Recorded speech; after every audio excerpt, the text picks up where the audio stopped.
Olá pessoal, bem-vindos à videoaula número 1 sobre elementos de simetria. Hoje nós vamos falar sobre o que é um elemento de simetria e começar com os dois mais simples, que são os elementos de simetria, identidade e rotação. Então, o elemento de simetria nada mais é do que uma operação matemática. Simetria, apesar da gente querer no futuro falar sobre moléculas, íons complexos, relacionados com os elementos de simetria que tem neles, o fundamento da simetria se baseia na matemática. E a gente tem os elementos numa posição inicial, por exemplo, átomos na posição x, y, z, e nós aplicamos um operador.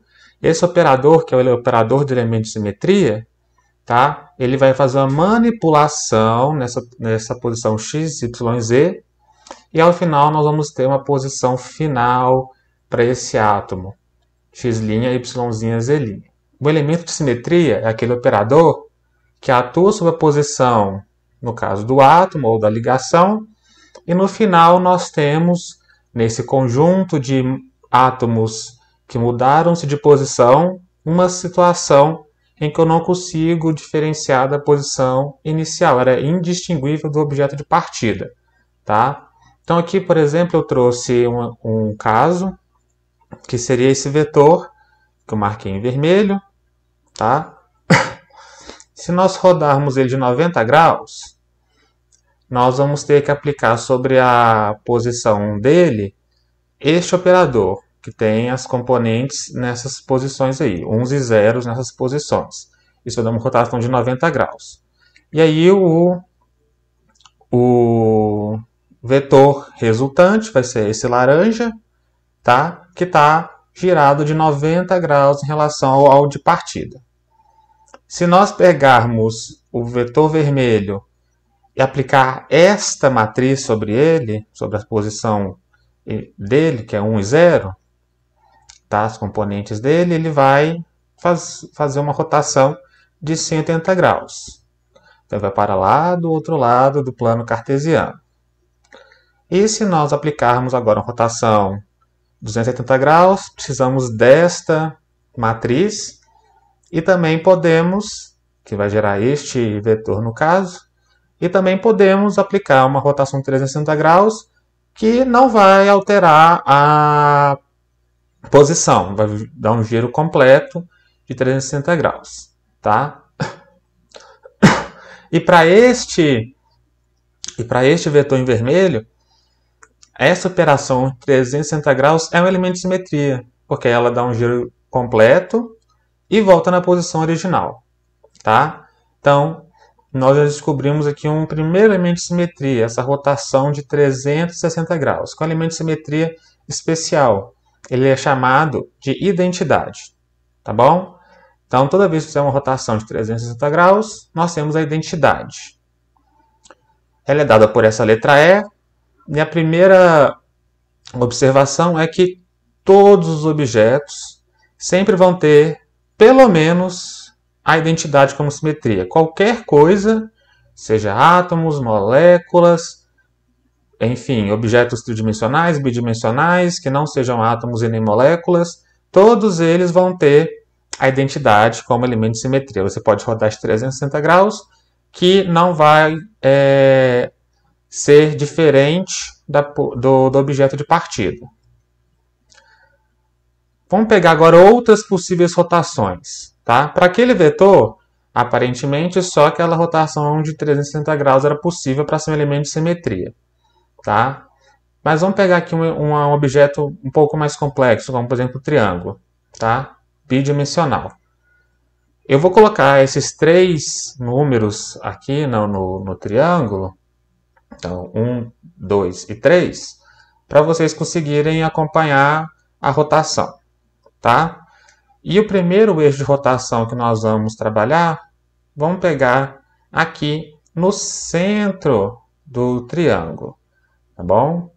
Então, se vocês pararem para pensar um pouquinho aí, como que eu faço para rodar este triângulo em torno deste eixo que está marcado com a bolinha, no plano da projeção, no plano do triângulo, que vai fazer ele ficar igual à posição original. Então, eu não posso rodar ela de 120 graus. Se nós rodarmos esse triângulo de 120 graus em cima desse eixo, o que acontece? Essa posição ela vem parar aqui. Essa vem parar aqui e essa vem parar aqui. Tá? Então, por isso que eu coloquei o 1 agora vindo parar nesta posição. O 2 que sai daqui, gira para cá, como eu mostrei aqui, e o 3 vem parar lá em cima. E nós podemos continuar, tá? Então, rodando mais 120 graus, a gente tem essa posição final aqui, tá? O 1 vem parar aqui, o 2 vem parar aqui e o 3 vem parar aqui. E por fim, podemos rotacionar mais uma vez de 120 graus, que todas as três posições geradas a partir dessa figura original são triângulos que a gente pode, por exemplo, sobrepor um ao outro, que não vai ter diferença nenhuma, tá? Além disso, a gente pode fazer combinação de rotações, como, por exemplo, eu posso sair daqui e atingir essa, ou essa no caso, tá? Fazendo 3 rotações de 120 graus, ou uma de 360, que é a identidade. Posso sair dessa daqui e chegar na posição final, que seriam 2 de 120, tá? E assim por diante. Então, se eu descobrir que uma rotação de um determinado ângulo é possível, múltiplos desse ângulo também serão possíveis, tá? E múltiplos de forma que chega a 360 graus é a identidade. Também posso fazer na posição contrária, tá? Então, eu posso rotacionar no sentido horário ou no anti-horário. Por convenção, a gente costuma falar em simetria no sentido horário. Então, a gente não coloca a simetria de rotação no sentido anti-horário como alguma coisa especial, tá?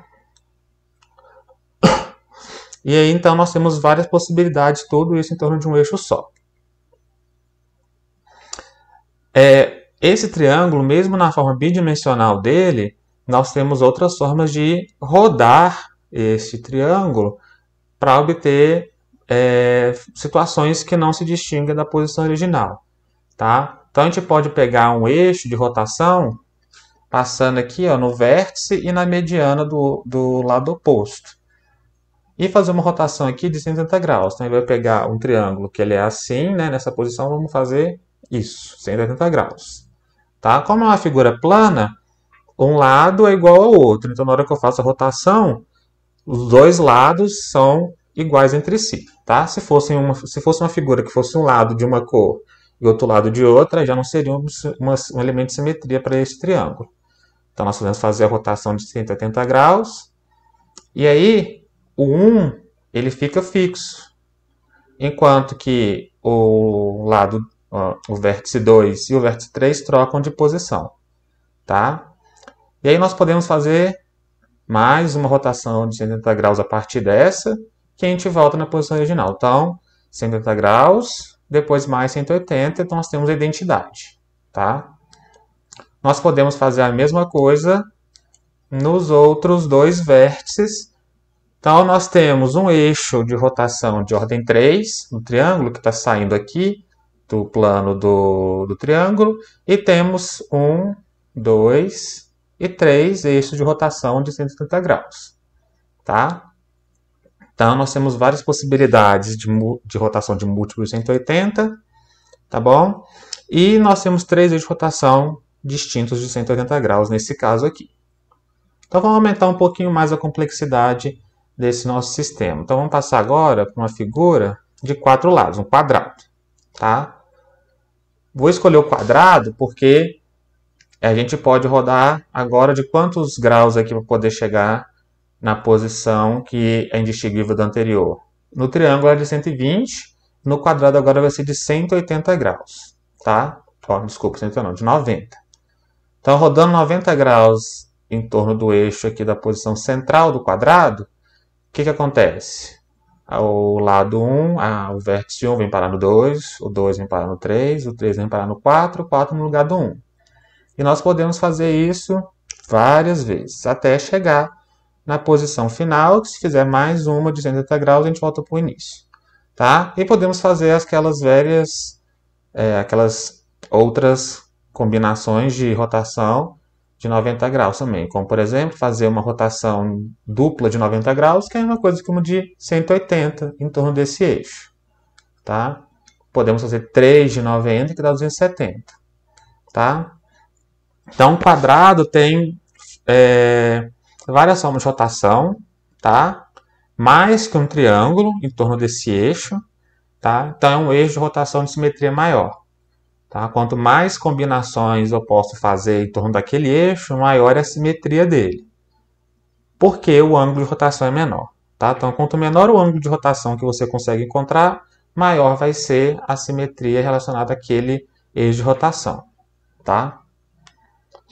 De mesma forma, o quadrado também tem eixo de rotação de 80 graus. Tá? Só que agora nós temos várias possibilidades, então a gente tem que procurar essas possibilidades. O quadrado ele tem uma primeira possibilidade que é pegando duas medianas opostas, tá? Então aqui passando pela metade desse lado e a metade desse. E aí a posição 1 troca com a 2 e a 3 troca com a 4, tá? Pode ser também passando nessa posição, tá? Essa posição aqui, deitado. Então, nós vamos fazer uma rotação assim, tá? Rotação assim. Pode ser também aqui, pegando dois vértices opostos, tá? Os vértices que estão em cima do eixo, eles não mudam, e só mudam os que estão fora desse plano, desse eixo. Mesma coisa vai acontecer aqui embaixo. Tá? Então, o quadrado também tem mais elementos de simetria C2, que no caso não apresentei ainda, tem mais elementos de simetria que o triângulo, tá? No eixo de rotação de 180 graus. Então, o quadrado ele é uma figura que ela é mais simétrica que o triângulo.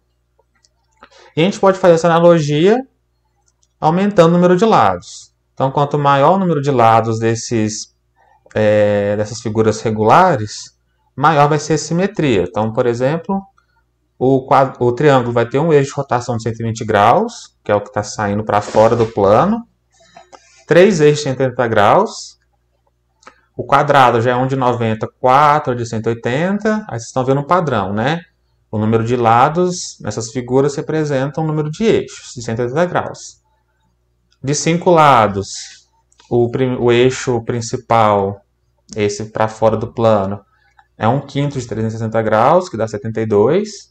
Ou então 5 eixos 180 no plano do próprio pentágono. Depois nós temos o hexágono, que é um de 60, 6 de 180. Depois 7 lados, um heptágono. Depois um de 10 lados, que tem um eixo de rotação de 36 graus, 10 de 180. E a figura bidimensional mais simétrica que nós temos aqui, no caso, é seu círculo, que a gente pode pensar nele como sendo uma figura que tem infinitos lados. Então, o primeiro eixo de rotação, esse para fora, que está sendo para fora do plano do círculo, eu posso gerar ele de um ângulo muito, muito, muito pequeno, que ele vai ser igual a qualquer outro círculo de mesmo tamanho, né? Então, o ângulo de rotação aí é praticamente zero. Tá? A gente não pode falar que é zero, porque 360 não pode ser divisível por zero. Tá? Mas quanto menor for esse ângulo, maior vai ser o número de eixos de 180 graus que eu posso ter. Né? Então, no caso aqui, se for um número muito, muito, muito pequeno, a divisão de 360 por esse número muito, muito, muito pequeno vai dar uma quantidade muito grande. Então, a gente aproxima falando que são infinitos ângulos, infinitos eixos de rotação de 180 graus. Tá? Então, qual é o símbolo que a gente dá para essas rotações? Para a identidade, a letra E. Tá? Para a rotação, nós vamos a letra C. E tem dois índices, superior e inferior. O inferior denota a simetria dessa rotação, tá? Que vai ser 360 graus dividido para o alfa, que seria esse ângulo de rotação. Por exemplo, no caso de uma rotação de 120 graus, dá 360 sobre 120, que seria 3. Então, seria C com o índice 3 inferior. Tá? Se nós fizermos uma rotação, o índice superior é igual a 1, que geralmente a gente omite. Tá? Mas se for maior, como por exemplo, se fizermos duas rotações, que seria uma rotação 240, e lembrando que 240 não é divisível, 360 não é divisível por 240, então esse número, o índice inferior tem que ser um número inteiro também. Então a gente não vai colocar esse valor embaixo, mas a gente vai colocar que seria então um C, um C3 de 120 graus que aconteceu duas vezes. Então C3 com um índice superior ou igual a 2. Tá? Então o eixo de rotação de 180 graus seria um C2. Tá? 180 é metade de 360. Então, 360 sobre 180 dá 2. Então, o índice inferior é 2. 120 dá um C3. 90 é um quarto. Então, o 360 sobre 90 vai dar 4. Depois, 72 graus vai indicar para a gente um C5. Depois, C6, C7, C10. E como o ângulo de rotação do círculo é qualquer um, o menor valor possível, a gente vai usar ele, dá 360 sobre um número muito, muito, muito pequeno, que vai dar um número muito grande, que a gente vai falar que é infinito. Tá? Então, para rotação de qualquer ângulo que eu possa fazer que o elemento, que a figura vai ficar igual, a gente fala que é C infinito. E aí, como eu disse, nós podemos então ter eixo de rotação C3. Então, aqui todos aqui são C3. Aqui nós temos a identidade. E se nós tivermos duas rotações de 120, que é uma 240, seria C3 duas vezes. E aqui seria C3 elevado a menos 1, porque está fazendo uma ao contrário, de sentido anti-horário. Mas essa denominação não é usada porque a gente não costuma utilizar rotações no sentido anti-horário. Então, para o quadrado seriam todos C4, C4, C4. Se a gente quiser fazer 180 graus, é o C4 duas vezes, que é a mesma coisa que um C2, tá bom? Ou então, 270 graus, nós fazemos 3 vezes de 90. Então, C4, 3 vezes, tá bom? Bem, matematicamente, qual seria a matriz que leva às rotações? A matriz ela é determinada com um eixo, se a gente reparar nos casos ali anteriores, nas figuras bidimensionais. No caso de uma figura tridimensional, um eixo fica parado e dois outros eixos eles mudam de posição. Tá? E aí vai depender do ângulo que a gente está fazendo a rotação, de quantas vezes a gente está fazendo essa rotação. Então, a rotação em torno do eixo Z, ela é dada com o Z ficando fixo, tá? E as componentes x e y elas estão alterando, tá? E é cosseno de n vezes o alfa, tá? Então, se a gente está fazendo um C3 duas vezes, então é duas vezes... Opa, deixa eu voltar. Então, seriam duas vezes 120 graus, tá? 2 aqui e 120 aqui, tá? No caso de um C4, a gente substitui aqui por 90 graus, né? Que é 360 por 4. E vai dar esta matriz de rotação aqui, tá? Onde a cosseno vai dar 0, onde a seno vai dar igual a 1, tá? Aqui tem um pequeno erro. Para um C4 duas vezes ou um C2, vai dar essa daqui. E para um C3 quatro vezes, ó, um C4 três vezes, vai dar esta matriz de rotação, tá? Se for uma rotação em torno do eixo X, o eixo X fica fixo e nós trocamos as componentes na direção Y e Z. E se for na direção do eixo Y, nós trocamos essas duas outras componentes, X e Z, tá? Agora, se a gente estiver fazendo uma rotação fora dos ângulos cartesianos, x, y, z, é um pouco mais complicado, tá? A matriz de rotação vai ser uma combinação dessas matrizes de rotação nas três dimensões. O que a gente faz? A gente decompõe a rotação nos três eixos, tá? Descobre qual que é o ângulo de rotação em relação a cada eixo, faz uma matriz para o eixo x, faz uma matriz para o eixo y e faz uma matriz para o eixo z, tá? E pega e multiplica as três, uma pela outra, depois pela outra, e nós vamos ter no final uma combinação de matrizes que gerou uma matriz única, bem grande, por isso que eu não coloquei ela aqui, ela é genérica, ela é bem grande, tá? Que aí você pode fazer uma rotação em qualquer direção, tá? Mas aqui, por enquanto, como o nosso intuito não é matematicamente explorar essas rotações, então a gente pode ficar tranquilo com relação a essas matrizes, a gente vai usar, se for usar, as mais simples. Então vamos pegar aqui agora casos de moléculas, qual que nos interessa, né? Nós somos químicos e o que interessa é aplicar isso a moléculas e íons. Então vamos pegar aqui três exemplos: água, CO2 e amônia, tá? Primeira coisa que eu tenho que falar para vocês é que vocês têm que se lembrar que essas moléculas, elas, apesar de nós desenharmos elas muitas vezes de uma maneira simplificada, elas têm que ser imaginadas tridimensionalmente, tá? Então, lá por causa da água, a água a gente fala que é uma molécula plana, né, com ângulo ali entre o hidrogênio, o oxigênio e o outro hidrogênio, tá? Mas nós temos aqui para fora do plano um par de elétrons e para dentro do plano outro par de elétrons, tá? Então nós temos que levar eles em consideração também, ok? Nas rotações até que isso não vai ser muito complicado não, vai ficar mais evidente nos próximos elementos de simetria, tá? Bem, então a água aqui, já desenhei o eixo de rotação, então a água pode ser rotacionada aqui, passando pelo oxigênio e entre os dois pares de elétrons não ligantes, tá? Então, qual que seria o ângulo que eu posso rodar nesse caso aqui, já que é uma figura plana, né? Vamos considerar só os átomos para falar isso. Qual o ângulo que eu posso rodar neste sentido que a molécula fica igual?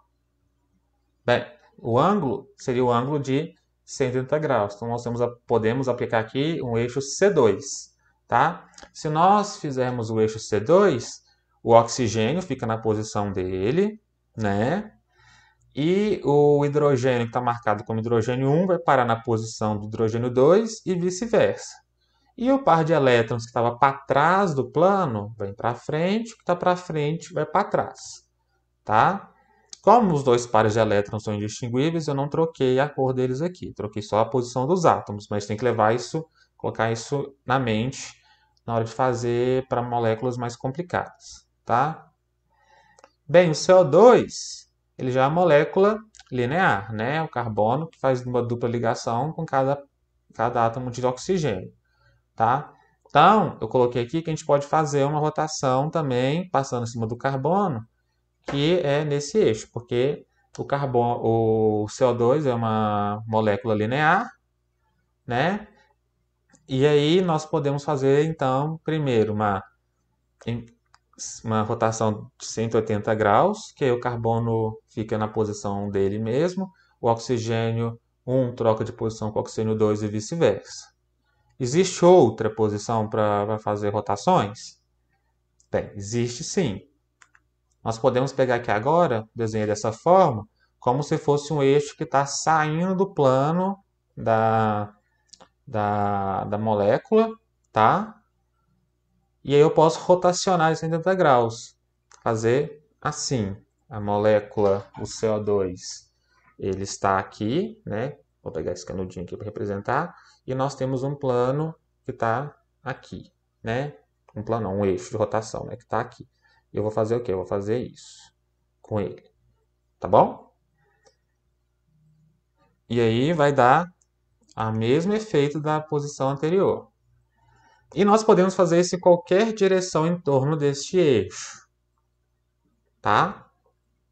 Então, se eu pegar, por exemplo, um eixo C2 aqui, o que vai acontecer? Eu vou rodar ele aqui, tá? Vocês viram aí que passou na frente, outro atrás, mas no final é a mesma coisa. tá bom? Então nós temos uma infinidade de ângulos. Qualquer ângulo que eu fizer aqui, ó, 360 graus, e colocar um eixo de rotação C2 passando pelo carbono, vai funcionar, tá? E temos um eixo que passa por aqui, ó, que eu posso rodar qualquer que seja o ângulo, que aí vai ter uma simetria, vai ficar igual, só que nesse caso os três átomos ficam nas suas próprias posições, não troca ninguém de posição, tá?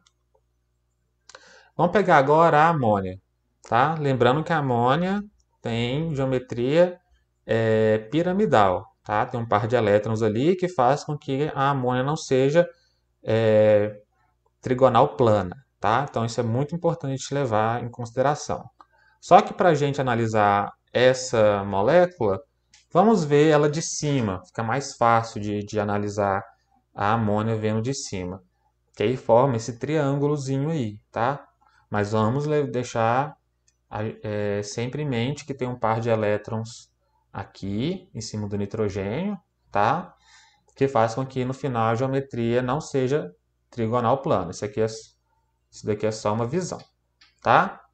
Então a gente pode rodar de qual ângulo aqui que uma molécula, que o hidrogênio vai parar na posição do outro e o nitrogênio fica igual. Bem, 120 graus, né? É um triângulo, visto de cima ele forma um triângulo. Então nós podemos rodar de 120 graus, que é ou passando, desenhando aqui, né, passando nesse eixo, ou nesse daqui que vai dar o efeito de troca da posição aqui dos hidrogênios, tá? Então se eu rodo de 120 graus, o hidrogênio 1 que estava aqui vem parar aqui, o 2 está aqui, o 2 que estava aqui vem parar aqui, e o 3 que estava aqui vem parar aqui, tá? E o efeito que acontece aqui seria o 2 que estava aqui vem parar para cá, o 1 que estava no plano aqui vai lá para trás, tá? E o 3 que estava lá para trás vem parar aqui na frente, tá? E nós podemos fazer isso de novo. Então, aplicando mais um eixo de rotação do tipo C2, ou do tipo C3, e de novo e volta para a posição original, tá? Tomem cuidado que a amônia não tem eixo de rotação C2 igual a um triângulo, como por exemplo passando aqui, ou passando aqui, ou passando aqui, tá? Por quê? Porque nós temos que lembrar que ela é desta forma. Se a gente tentar colocar um plano aqui, ó, um eixo de rotação aqui, esse hidrogênio vai ficar na posição, esse nitrogênio fica nessa posição, e esse hidrogênio 2, ele vem parar lá para trás, ó, lá para cima, tá bom? E o hidrogênio 3, opa, e o hidrogênio 3 também vem parar aqui para cima, tá? Então não tem eixo de rotação C2, só tem C3, tá? Vamos pegar umas moléculas um pouco mais interessantes. Então, vamos pegar aqui primeiro o cloreto de chonila, tá? SOCl2. Se a gente desenhar a estrutura de Lewis para ela, vai dar uma molécula assim. Aí você pode falar, opa, posso fazer um eixo de rotação de 180 graus passando por aqui, que é esse cloro que está aqui vem parar lá atrás, vem parar aqui, e esse que está aqui vem parar aqui na frente, o enxofre, o oxigênio fica na posição. Só que muito cuidado com isso, tá? Se a gente fizer a geometria, fizer a distribuição dos elétrons, a estrutura de Lewis correta para o enxofre, descobrir que tem um par de elétrons aqui, tá? Se tem um par de elétrons aqui, ele também vai ter uma geometria parecida com a da amônia, piramidal, tá? Então, se a gente tentar aplicar o eixo de rotação C2 aqui, ó, igual eu queria desenhar aqui, o que vai acontecer? Na verdade, eu vou pegar só o enxofre, tá? Porque no nível do enxofre só tem ele, todos os outros átomos estão abaixo do enxofre, e aí vai acontecer isso, vai acontecer uma inversão aqui, ó, o par de elétrons vai parar aqui embaixo, o cloro vai parar, que está abaixo do eixo de rotação, vai parar para cima, o oxigênio também. Então essa imagem não é distinguível dessa daqui, tá? Então não é um elemento de simetria para o cloreto de chonila. Se vocês tentarem fazer qualquer rotação, já vê que não é possível fazer rotações aqui. Tá? A única rotação que é possível nessa molécula é de 360 graus, que é a identidade. Tá? Outra molécula que é o ozônio. Tá? O ozônio tem essa estrutura de Lewis. vocês forem fazer estudo de Lewis, para o ozônio ele é assim, angular, tá? Não é linear e nem é um triângulo, tá bom? E aí tem essa dupla ligação em um lado e outro lado sem dupla ligação. Então você pode pensar, então não dá para fazer rotações aqui nessa molécula também, porque um lado está com um par de elétrons e o outro está sem. Então, um lado a ligação é mais curta, porque tem ligação dupla, e o outro lado a ligação é mais longa, porque tem a ligação é simples. Só que a gente tem que lembrar que algumas moléculas têm estrutura de ressonância, e se elas têm estrutura de ressonância, na verdade não é nenhuma estrutura nem a outra. Na verdade é um híbrido de ressonância. E nesse híbrido de ressonância, as ligações duplas, elas estão ora em um oxigênio, ora em outra, e no final das contas, a média delas faz com que as duas ligações sejam iguais, tá? Então, igual eu desenhei ali, depois, tem esse pontilhadinho para mostrar que essa ligação dupla está compartilhada com os 3 átomos de oxigênio. Então, não tem uma ligação que é mais curta que a outra, tá bom? Então, aí eu posso aplicar, no caso aqui, o eixo de rotação do tipo C2, tá bom? Então eu posso rodar C2, esse oxigênio fica na sua posição e esse troca de lugar com esse. No caso do metano, é um caso especial porque é uma geometria de simetria muito elevada, um tetraedro. Tá? Então se a gente fazer uma outra visão do tetraedro, a gente consegue colocar então 2 dos átomos de hidrogênio para cima e 2 dos átomos de hidrogênio para trás. Então, eu tenho aqui um tetraedro que eu fiz, azulzinho, tá? Então, eu estou analisando na primeira figura assim. Opa, assim. Então, nós temos um hidrogênio aqui para cima, que seria o H2, um aqui no mesmo plano, que seria o H1, e nós temos aqui um para frente, que seria o H4, e um lá para trás, que seria o H3. A segunda figura eu estou vendo assim, tá bom? Então eu estou vendo assim, dois hidrogênios para cima, para fora do plano no caso, né? E 2 hidrogênios para trás do plano, tá?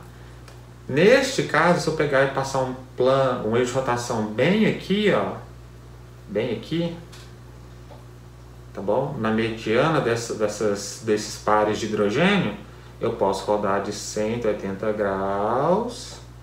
Opa, deixa eu ver. Vamos lá de novo. 180 graus. Que a figura fica igual. Tá bom? Então, 180 graus está aqui. Passando, igual eu desenhei ali, na mediana de um par de hidrogênios. Tá bom? Então eu posso fazer isso. Depois eu posso fazer mais uma vez e assim por diante. Se vocês pegarem um tetraedro e forem fazer de uma maneira desgastante, vocês vão ver que tem, no caso, 3 eixos de rotação C2. Como que eu posso descobrir isso? Bem, o tetraedro é uma figura que lá a gente pode colocar ela dentro de um cubo, tá bom? Então aqui eu coloquei um tetraedro dentro de um cubo, tá? Então, como que a gente desenha esse tetraedro dentro desse cubo? A gente pega vértices opostos na parte superior e vértices opostos na inferior, tá? Então tem aqui, e coloca o tetraedro lá dentro. Para você ver um tetraedro da maneira convencional, a gente tem que colocar o cubo assim, enviesado, tá bom? Então como que a gente pode rodar esse cubo de 180 graus para chegar lá? Então se eu olhar ele assim, ó, que é a mesma coisa de eu olhar mais ou menos assim, tá? Então tem um eixo que sai por aqui, ó, e vaza aqui atrás, C2. Vai ter outro eixo que passa por aqui, que vaza aqui embaixo, outro C2. E vai ter um eixo que passa aqui lateralmente, que sai por esse outro lado, outro C2, tá bom? Então, pegando medianas aqui, ó, então seriam 6. Se a gente for fazer as contas, então um tetraedro tem 1, 2, 3, 4, 5, 6 pares de ligação, 6 lados entre os hidrogênios. Aqui é 6 6 vértices aqui, né? 6 desses lados aqui, tá bom? E aos pares, a gente pode colocar eixo de rotação C2 nele, tá bom? Outra coisa que a gente pode colocar no tetraedro é fazer vista por cima aqui, ó. Se a gente coloca um tetraedro e vê de cima, a gente vê um triângulo também, tá bom? Então aqui atrás a gente vê um triângulo. Então a gente pode fazer rotações de 120 graus, que seria rotações do tipo C3. Então nós podemos fazer C3 uma vez, 2 vezes, 3 vezes, até completar o 360 graus.